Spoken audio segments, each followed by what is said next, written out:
मेरे सब ऑनलाइन बहन भाइयों को जय मसीह की। परमेश्वर के अनुग्रह के द्वारा दिन भर परमेश्वर ने हम सबको संभाल के रखा, इसके लिए उसका धन्यवाद करेंगे। शाम के सुंदर समय फिर एक बार उसने हमें अपने सम्मुख आने का मौका दिया, इसके लिए धन्यवाद करें। आइए छोटी सी प्रार्थना करेंगे। धन्यवाद है मेरे महान और सामर्थ्य जीवित परमेश्वर। ओ प्रभु, तो कितना महान है मेरे राजा। प्रभु, इंसानों के पापों के लिए, दुखों के लिए, शापों के लिए प्रभु तो स्वर्ग से उतरकर हम मनुष्यों के बीच में आया प्रभु, चला फिरा, 33.5 साल धरती पर रहा प्रभु जी, और प्रभु हमें करके दिखाया ताकि प्रभु जी हम पाप से दूर कैसे रह सकते हैं, हम पिता की आराधना कैसे कर सकते हैं, हम तेरे वचन में किस तरह से बने रह सकते हैं। इसलिए प्रभु तेरा वचन कहता है जो मुझ में बना रहता है मैं उसमें बना रहता हूँ। इसलिए प्रभु शाम के सुंदर समय फिर एक बार तूने सम्मुख आने का मौका दिया, घर से बाहर जाने में, अंदर आने में मदद किया, तेरा धन्यवाद। जितने मेरे बहन भाई ऑनलाइन इस वचन को सुने प्रभु, उनके जीवन में ये वचन काम करे प्रभु, तेरा उद्धार पा सकें प्रभु जी। अपना पवित्र आत्मा उड़ेल दे मेरे, छू ले प्रभु जी। कोई बीमारी में, कोई परेशानी में, कोई चिंता में, कोई दुख में प्रभु जी उसे छू लेना, उसके लिए मार्ग निकालना, ताकि प्रभु जी वो तेरे जीवन के पथ को प्राप्त कर सके और प्रभु तुझसे मेल कर सके। इसके लिए धन्यवाद करते हुए छोटी सी विनती तेरे प्यारे बेटे मेरे उद्धार करता यीशु नासरी के नाम से मांग कर पा लेती है, आमीन। आइए हम शाम का वचन पढ़ेंगे। आज तारीख है 10/1/2025 और हम पढ़ेंगे उत्पत्ति का पुराने नियम की पहली पुस्तक, उसका 25 और 26 अध्याय। इसके पढ़े और सुने जाने पर प्रभु की आशीष हो। तब अब्राहम ने एक और पत्नी ब्याह ली जिसका नाम कतूरा था। उससे जिब्रीन, योक्षान, मदान, मिधान, यिशाबक और शूह उत्पन्न हुए। योक्षान ने शाह और ददान उत्पन्न हुए, और ददान के वंश में आशूरी, लतूरिशी और लूमी लोग हुए। मिधान के पुत्र एपा, एपेर, हनोक, अबीदा, अलूदा, ये ही सब कतूरा की संतान हुए। इसहाक को तो अब्राहम ने अपना सब कुछ दिया, पर अपनी रखेलियों के पुत्रों को कुछ कुछ देकर अपने जीते जी अपने पुत्र इसहाक के पास से पूर्व देश में भेज दिया। अब्राहम की सारी आयु 175 वर्ष की हुई। अब्राहम का दीर्घायु होने के कारण अर्थात बुढ़ापे में अवस्था में प्राण छूट गया और वह अपने लोगों में जा मिला। इसके पुत्र इसहाक और इस्माइल ने हित्ती सोहेर के पुत्र एप्रोन के मेरमे की सम्मुख वाली भूमि में जो मकपेला की गुफा थी उसमें मिट्टी दी, अर्थात जो भूमि अब्राहम ने हित्तियों से मोल ली थी उसी में अब्राहम और उसकी पत्नी सारा दोनों को मिट्टी दी गई। अब्राहम के मरने के पश्चात परमेश्वर ने उसके पुत्र इसहाक को, जो लाहौरियाई नामक कुएं के पास रहता था, आशीष दी। अब्राहम का पुत्र इस्माइल, जो सारा की मिस्री दासी हजीरा से उत्पन्न हुआ था, उसका यही वंश है। इस्माइल के पुत्रों के नाम और वंशावली यह है, अर्थात इस्माइल का जेठा पुत्र नयाबोत, फिर केदार, अब्देल, मिबसाम, शिम्मा, दूमा, मस्सा, हदर, तेमा, यतूर, नापीस, केदमा। इस्माइल के पुत्र ये ही हुए और इन्हीं के नामों के अनुसार इनके गांवों और छावनियों के नाम भी पड़े, और ये ही 12 अपने अपने कुल के प्रधान हुए। इस्माइल की सारी आयु 137 वर्ष की हुई, तब वह उसका प्राण छूट गया और वह अपने लोगों में जा मिला। उसका वंश हबीला के सूर तक और मिस्र के सम्मुख आशूर के मार्ग में बस गए, और उसका भाग उनके सब भाई बंधुओं के सम्मुख पड़ा। अब्राहम के पुत्र इसहाक की वंशावली यह है। अब्राहम से इसहाक उत्पन्न हुआ और इसहाक से 40 वर्ष का होकर रिबका से, और जो पदमराम के वासी आरामी बतूएल की बेटी और अरमा लाबान की बहन थी, ब्याह कर लिया। इसहाक की पत्नी बांझ थी, इसलिए उसके निमित्त यहोवा से विनती की, और यहोवा ने उसकी विनती सुनी, और इस प्रकार उसकी पत्नी रिबका गर्भवती हुई। लड़के उसके गर्भ के आपस में लिपटे हुए एक दूसरे को मारने लगे। तब उसने कहा, मेरा जो ऐसी दशा रहेगी तो मैं कैसे जीवित रहूंगी, और वह यहोवा की इच्छा को पूछने गई।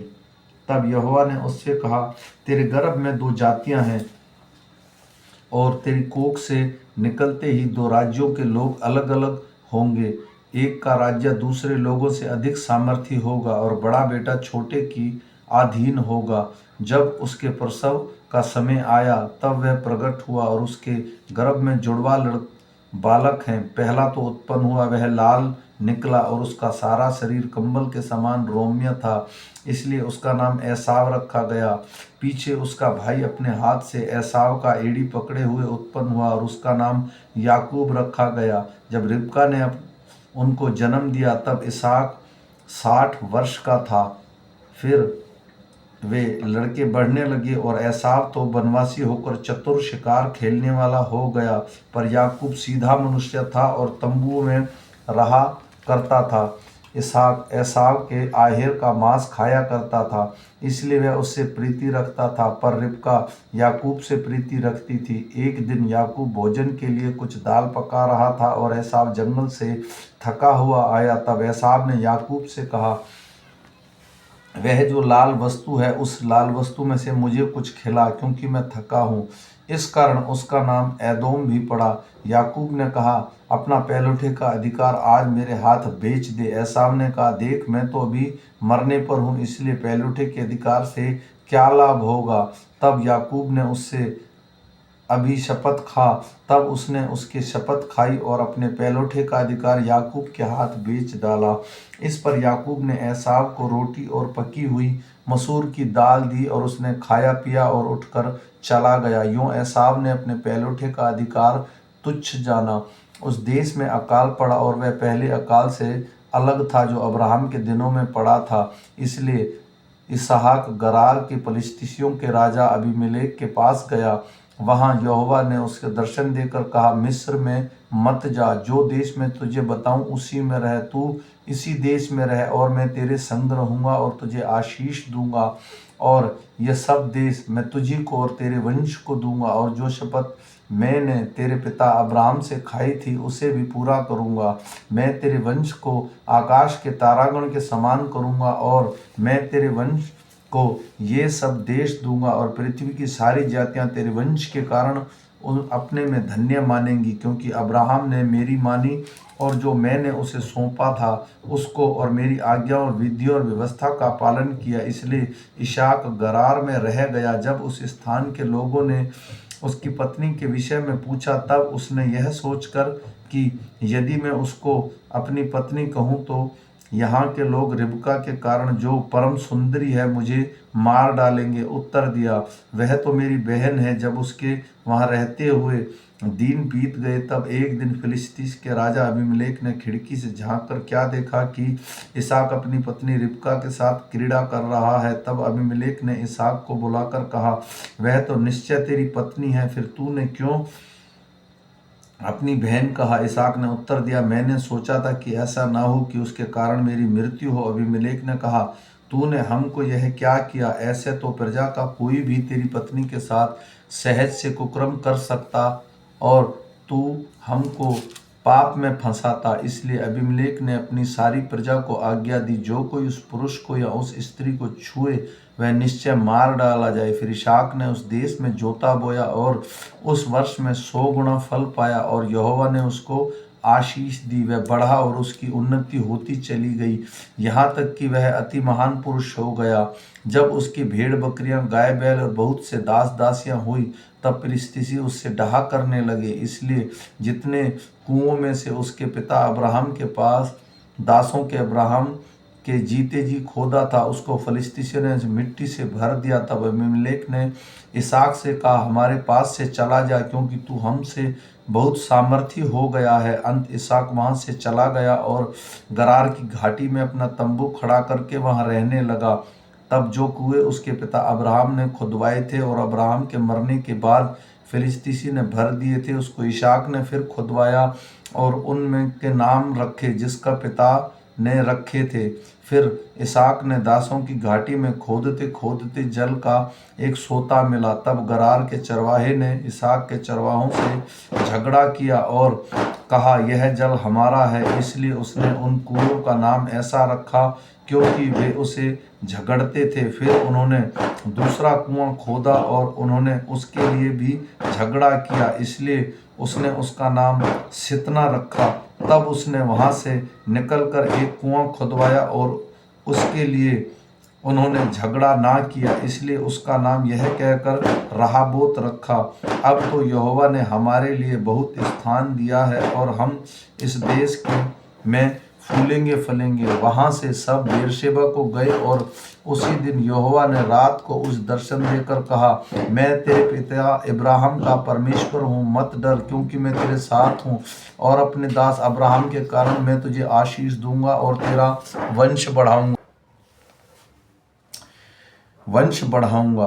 तब उसने वहां एक वेदी बनाई और यहोवा से प्रार्थना की और अपना तंबू वहीं खड़ा किया और वहां इसहाक के दासों ने एक कुआं खोदा। तब अबीमेलेक अपने मंत्री अहुजित और अपने सेनापति पिकोल को संग लेकर गरार से उसके पास गया। इसहाक ने उससे कहा, तब मैंने तुझ से बैर करके अपने बीच में से निकाल दिया था, तब मेरे पास क्यों आए हो? उन्होंने कहा, हम तो प्रत्यक्ष देखा है कि यहोवा तेरे साथ रहता है, इसलिए हमने सोचा कि तू तो यहोवा की ओर से धन्य है। अंत हमें तेरे बीच में शपथ खाई जाए और हम तुझ से इस विषय की वाचा बंधाएं कि जैसे हमने तुझे नहीं छुआ वरन तेरे साथ केवल भलाई ही की है, तुझको कुशल क्षेम से विदा किया, उसके अनुसार तू भी हमको कोई बुराई ना करेगा। तब उनके भोज दिया और उन्होंने खाया पिया। सवेरे उन सबों ने तड़के उठकर आपस में शपथ खाई। तब इसहाक ने उसको विदा किया और वे कुशल क्षेम से उसके पास से चले गए। उस दिन इसहाक ने दासों से आकर अपने उस खोदे हुए कुएं का वृत्तांत सुना के कहा, हम तो जल के लिए एक ऐसा सोता मिला है। अब हम उसका नाम शिबा रखा। इस कारण उस नगर का नाम आज तक बेरशेबा पड़ा है। जब एसाव 40 वर्ष का हुआ तब उसने हित्ती बेरी की बेटी यहूदित और हित्ती एलान की बेटी बशमत से विवाह कर लिया और इन स्त्रियों के कारण इसहाक का रिबका के मन में खेद हुआ। आमीन। मेरे भाई और बहनों, इस आज जो हमने पढ़ा है 25 और 26 अध्याय, इसमें अब्राहम की मृत्यु के विषय में बताया है और इसहाक के विषय में बताया गया है, उनकी वंशावलियां बताई गई हैं। मैं आशा करता हूँ जितने लोगों ने सुना, अगर कभी आप वचन सुनेंगे तो आपको समझ में आएगा। और ये वचन मैं सिर्फ मसीह लोगों के लिए बोलता हूँ। अगर कोई परमेश्वर को पूर्ण हृदय से जानना चाहता है तो वो सादर आमंत्रित है। मैं आशा करता हूँ जितना वचन हमने सुना, ये वचन हम मनन करेंगे, हम याद करेंगे और फिर मिलेंगे सुबह के वचन के साथ। तब तक सबको जय मसीह की बोलता हूँ। जय मसीह।